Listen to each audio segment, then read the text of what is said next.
Salam sejahtera bagi kita semua, saudara-saudara yang kekasih. Mari kita merenungkan firman Tuhan untuk hari ini. Mari kita berdoa. Bapa di sorga, Bapa yang kami kenal dalam Yesus Kristus, biarlah firman hari ini sungguh-sungguh akan memimpin hidup kami untuk dapat melakukan sesuai dengan kehendak Tuhan dan janji Tuhan. Biarlah kami menerima firman ini di dalam iman dan sukacita. Dalam nama Yesus Kristus kami berdoa. Amin. Firman Tuhan untuk hari ini Selasa 8 April 2025 tertulis di dalam Yesaya 66 ayat 10. Bersukacitalah bersama-sama Yerusalem dan bersorak-soraklah karenanya. Hai semua orang yang mencintainya, bergiranglah bersama-sama dia segirang-girangnya. Hai semua orang yang berkabung karenanya. Saudara-saudara yang kekasih di dalam Yesus Kristus, setiap orang punya alasan tersendiri mengapa dia boleh merasakan sukacita atau gembira atau kehidupan yang senang. Ada banyak hal yang menjadi faktor pendukung yang bisa membuat orang itu merasakan suatu kebahagiaan atau sukacita. Dalam hal ini, firman Tuhan mengajak kita untuk bersukacita bersama-sama dengan Yerusalem dan bergirang karena kasih-Nya.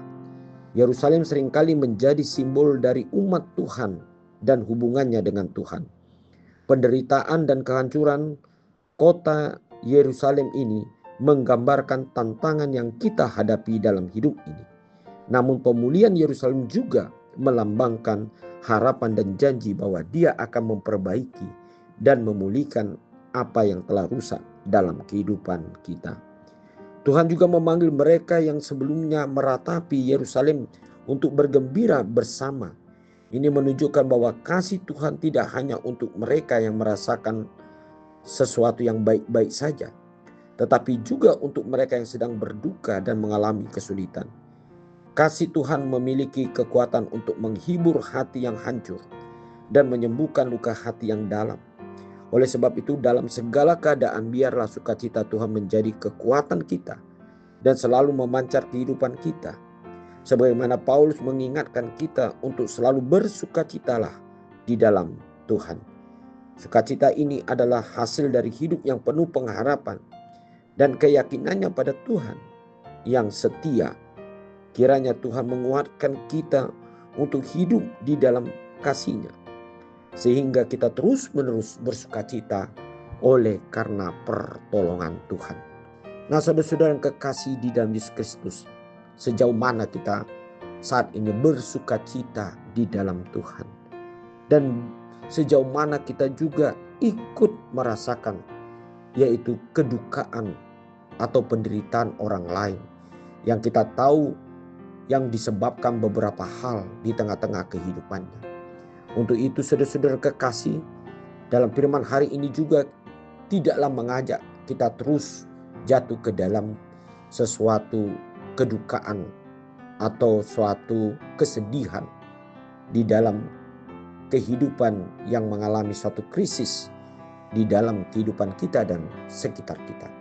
Tetapi kita mau mencoba untuk membangun dari duka cita, kesedihan atau kehidupan yang terpuruk, yang terjatuh, yaitu untuk bangkit di dalam Tuhan supaya kita memperoleh yang disebut dengan sukacita dan kebahagiaan di dalam Tuhan. Nah, untuk itu saudara-saudara kekasih, tidak lain tidak bukan adalah hanya di dalam Tuhanlah kita dapat membangun sukacita itu. Di dalam Tuhanlah kita dapat memperbaiki dan mengubah yaitu suatu krisis atau duka cita, kesedihan atau keterpurukan seperti yang dialami oleh bangsa Tuhan dulunya, bangsa Israel. Oleh sebab itu, marilah kita datang kepada Tuhan, berharap kepada Tuhan, beriman kepada Tuhan, dan memperhatikan firman Tuhan. Itulah merupakan senjata atau kekuatan kita untuk memperoleh sukacita di dalam Tuhan. Amin. Mari kita berdoa. Terima kasih Bapa di sorga untuk firman hari ini.